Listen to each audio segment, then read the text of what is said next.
Karnataka state journalism union ಕಡೆಯಿಂದ ಎಲ್ಲರೂ ಅಷ್ಟೇ ಎಲ್ಲ ಸ್ಟೇಟಿಂದನೂ ಖಂಡಿಸ್ತಿದ್ದೀವಿ.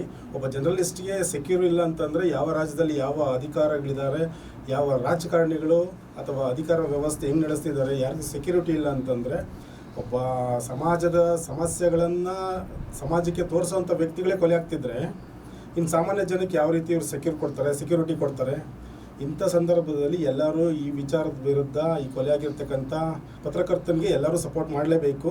ನಾವು ಪತ್ರಕರ್ತರ ಸಂಘದಲ್ಲಿ ಕೆಲಸ ಮಾಡ್ತಾ ಮುಂದೆ ನಮಗೂ ಇದೇ ರೀತಿ ಸಮಸ್ಯೆಗಳು ಬರದ ಹಾಗೆ ಎಲ್ಲ ಸ್ಟೇಟಲ್ಲೂ ಜರ್ನಲಿಸ್ಟ್ಗೆ ನಮಗೆ ಯಾವುದೇ ರೀತಿಯಾದ ಸೆಕ್ಯೂರಿಟಿ ಇಲ್ಲದೆ ಇರತಕ್ಕಂಥ ವಿಚಾರಗಳನ್ನು ಸರ್ಕಾರ ಮನಗಂಡು ಇನ್ನು ಮುಂದೆ ಆದರೂ ಜರ್ನಲಿಸಮ್ ಅಲ್ಲಿ ವರ್ಕ್ ಮಾಡ್ತಕ್ಕಂಥ ಜರ್ನಲಿಸ್ಟ್ಗಳಿಗೆ ಭದ್ರತೆ ಮೂಲ ಸೌಕರ್ಯಗಳನ್ನು ಕೊಡಲೇಬೇಕಂತ ನಾವು ಈ ಸಂಘಟನೆಯಿಂದ ಕೇಳ್ಕೊತೀವಿ.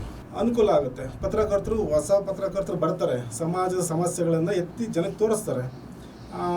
ತೋರಿಸ್ತಕ್ಕಂಥ ವ್ಯವಸ್ಥೆಯಲ್ಲೇ ಪತ್ರಕರ್ತರಿಗೆ ಸೆಕ್ಯೂರಿಟಿ ಇಲ್ಲ, ಇಲ್ಲಿ ಕೊಲೆ ಆಗ್ತಿದ್ದಾವೆ, ಸೇಫ್ ಇಲ್ಲ, ಜರ್ನಲಿಸಮ್ ಫೀಲ್ಡೇ ಸೇಫ್ ಇಲ್ಲ ಅಂದಾಗ ಯಾರು ಈ ವೃತ್ತಿಗೆ ಬರಲ್ಲ. ವೃತ್ತಿಗೆ ಬರಲಿಲ್ಲ ಅಂದರೆ ಭ್ರಷ್ಟಾಚಾರ ಬೆಳೀತಾ ಹೋಗ್ತದೆ. ಭ್ರಷ್ಟಾಚಾರನ ಯಾರು ತೋರ್ಸೋಕ್ಕಾಗಲ್ವಲ್ಲ, ಯಾಕಂದ್ರೆ ವೃತ್ತಿಯಲ್ಲಿ ಕೆಲಸ ಮಾಡೋರಿಲ್ಲ ಅಂದಮೇಲೆ ಭ್ರಷ್ಟಾಚಾರ ಯಾರು ತೋರಿಸ್ತಾರೆ? ಪತ್ರಿಕಾ ಸ್ವಾತಂತ್ರ್ಯ ಅಂದರೆ ನಾವು ನಿರ್ಭಯವಾಗಿ ಯಾರು ಬೇಕಾದರೂ ಯಾರು ಮುಂದೆ ಬೇಕಾದರೂ ನಾವು ಸುದ್ದಿ ಮಾಡ್ಬೋದು.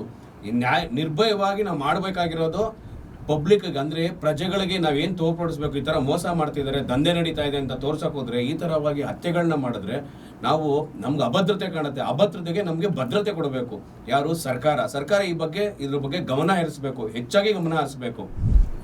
ಒಂದು ಸಣ್ಣ ಸುದ್ದಿ ಪ್ರಚಾರ ಮಾಡಕ್ಕೆ ಹೋದ್ರೆ, ನಾವೇನಾದರೂ ಪ್ರಸಾರ ಮಾಡಕ್ಕೆ ಹೋದ್ರೆ ಸಣ್ಣ ಸುದ್ದಿ ಯಾವ ಪಕ್ಷದವರಾಗಿರ್ಬೋದು, ಪಕ್ಷದ ಕಾರ್ಯಕರ್ತರುಗಳೇ ಪತ್ರಕರ್ತರಿಗೆ ಬೆದರಿಕೆಗಳು ಹಾಕ್ತಾರೆ ಫೋನುಗಳ ಮೂಲಕ.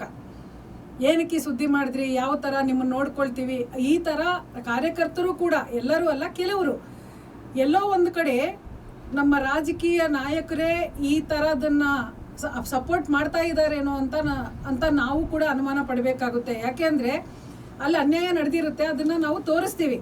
ತೋರಿಸಿದಾಗ ಕೆಲವು ಪಕ್ಷದ ಕಾರ್ಯಕರ್ತರುಗಳು ಫೋನ್ ಮಾಡೋದು, ದಬ್ಬಾಳಿಕೆ ಮಾಡೋದು, ಮಾಧ್ಯಮದವ್ರನ್ನ ನೀವು ಏನಕ್ಕೆ ಅದನ್ನು ಬರೆದ್ರಿ, ಯಾಕೆ ಹಂಗೆ ಬರೆದ್ರಿ ಅಂತ ದಬ್ಬಾಳಿಕೆ ಮಾಡಿದಾಗ ನಮ್ಗೇನು ಅನಿಸುತ್ತೆ, ಅವಾಗ ಹೋಗ್ಲಿ ಬಿಡಿ, ಸಮಾಜ ಏನಾದರೆ ಏನು, ನಮಗೇನು ಅವಶ್ಯಕತೆ ಇಲ್ಲ, ನಮ್ಮ ಫ್ಯಾಮಿಲಿ ನಾವು ಕುಟುಂಬ ನಾವು ನೋಡ್ಕೊಳ್ಳೋಣ ಅನ್ನೋ ಮಟ್ಟಕ್ಕೆ ಯೋಚನೆ ಮಾಡಿದ್ರೆ ಭ್ರಷ್ಟಾಚಾರ ಇನ್ನಷ್ಟು ಜಾಸ್ತಿ ಆಗುತ್ತೆ ಅನ್ನೋದು ನಮ್ಮ ಅಭಿಪ್ರಾಯ. ಟೋಟಲಿ ನಮ್ಮ ಕರ್ನಾಟಕ ಸ್ಟೇಟ್ ಜರ್ನಲಿಸ್ಟ್ ಯೂನಿಯನ್ ವತಿಯಿಂದ ನಾವು ಇದನ್ನ ಖಂಡಿಸ್ತಾ ಇದ್ದೀವಿ.